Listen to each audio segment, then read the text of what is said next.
L నీనో ప్రభావం మొత్తం దేశవ్యాప్తంగా ఈ వర్షాభావ ప్రభావంతో రైతుల జీవితాలలో రైతుల జీవితాలు ఆగమైపోయినాయి. మనం వరంగల్ జిల్లాలో చూసినట్లయితే దాదాపు ఉమ్మడి వరంగల్ జిల్లాలో గతంలో 12 లక్షల ఎకరాలకు పైగా సాగు జరిగేది. ఇప్పుడు వరి పంట అసలు సాగు చేసేటువంటి పరిస్థితి లేదు.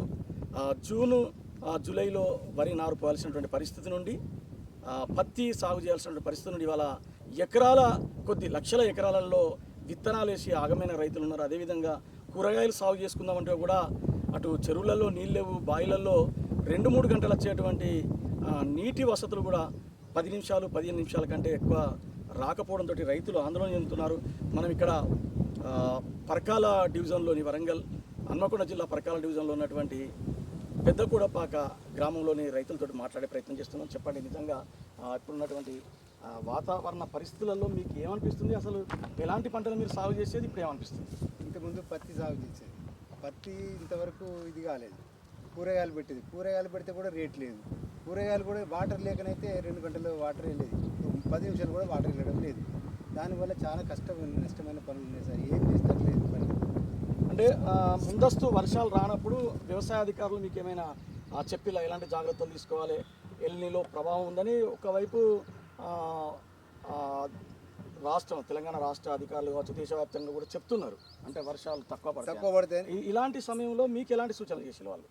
ఎనీలో ప్రాబ్లం ఉందని చెప్పింది సార్.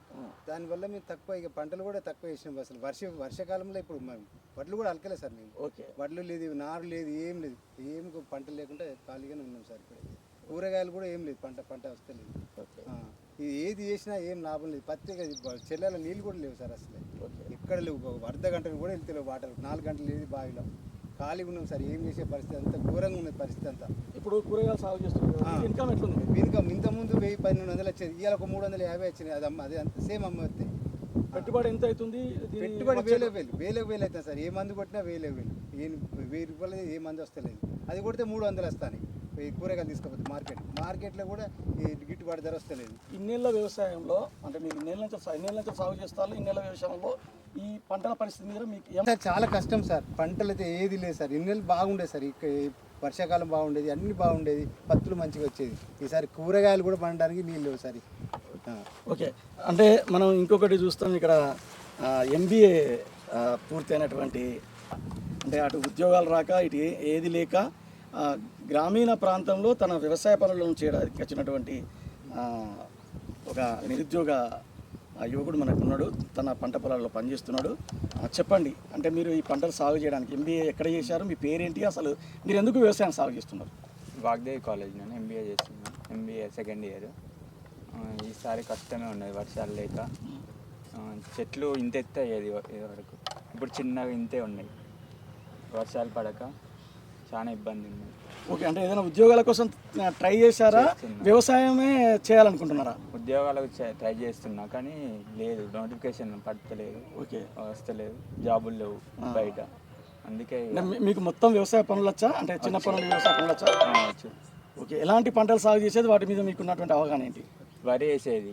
వరి ఈసారి వర్షాలు లేక పంటలు పండలేవు. ఓకే, పత్తి వేసినాం. పత్తి చిన్న ఉన్నాయి, చెట్లు పెద్దగా కాలేదు. ఓకే, అంటే మనం చూస్తున్నాం కదా, అంటే ఇక్కడ ప్రత్యామ్నాయ పంటల వైపు కూడా రైతులు మళ్ళీ, అంటే అటు వరి, అటు పత్తి, ఇంకా ఇలాంటి పంటలు వర్షాభావం వల్ల పండలేని పరిస్థితిలో ఉన్నప్పుడు ప్రత్యామ్నాయ పంటల వైపు మొక్కజొన్న కావచ్చు, తర్వాత బీర, ఇట్లాంటి కూరగాయల సాగు కోసం రైతులు మళ్ళారు. కానీ అయినా కూడా ఆ పంటల సాగుకు సరిపడేటువంటి నీటి వసతులు లేకపోవడం, రెండవది మార్కెట్లో సరైనటువంటి ధర పలకపోవడం. అంటే ఒకప్పుడు 1200 రూపాయలు ఉండాల్సినటువంటి, అంటే వెళ్తే 1200 రూపాయలు ఇచ్చినటువంటి ఆదాయము 350 రూపాయలు 300 రూపాయలు రావట్లేదు. మార్కెట్లో ఎందుకు తీసుకొస్తున్నావు పో అనేటువంటి మాట మాట్లాడడం వల్ల రైతులు గోసపడుతున్నారు. ఇటు వాటికి పురుగు మందులు పిచికారీ చేయడం, తర్వాత ఆర్థికంగా దెబ్బతినడం, ఎప్పుడు లేనంత సంక్షోభాన్ని రైతులు ఎదుర్కొంటున్నారు. ప్రధానంగా వరంగల్ జిల్లాలో దాదాపు 5 లక్షల ఉమ్మడి వరంగల్ జిల్లాలో వరంగల్ కావచ్చు, హన్మకొండ, అదేవిధంగా ములుగు, భూపాలపల్లి, జయశంకర్ జిల్లా, మహిబాద్, తర్వాత జనగామ జిల్లాలలో మనం చూసినట్లయితే అధిక విస్తీర్ణంలో వరి సాగు చేస్తారు, అదేవిధంగా పత్తి సాగు చేస్తారు. ఈ 2 పంటలు కూడా దెబ్బతిన్నాయి. ప్రత్యామ్నాయ పంటల మీద కూడా ఆదాయం వచ్చేటువంటి పరిస్థితి లేదు. ఇది పుడమి టీవీ వ్యవసాయ రంగానికి సంబంధించినటువంటి తాజా వార్తలు. కెమెరామెన్ రాజుతో జితేందర్, పుడమి టీవీ న్యూస్.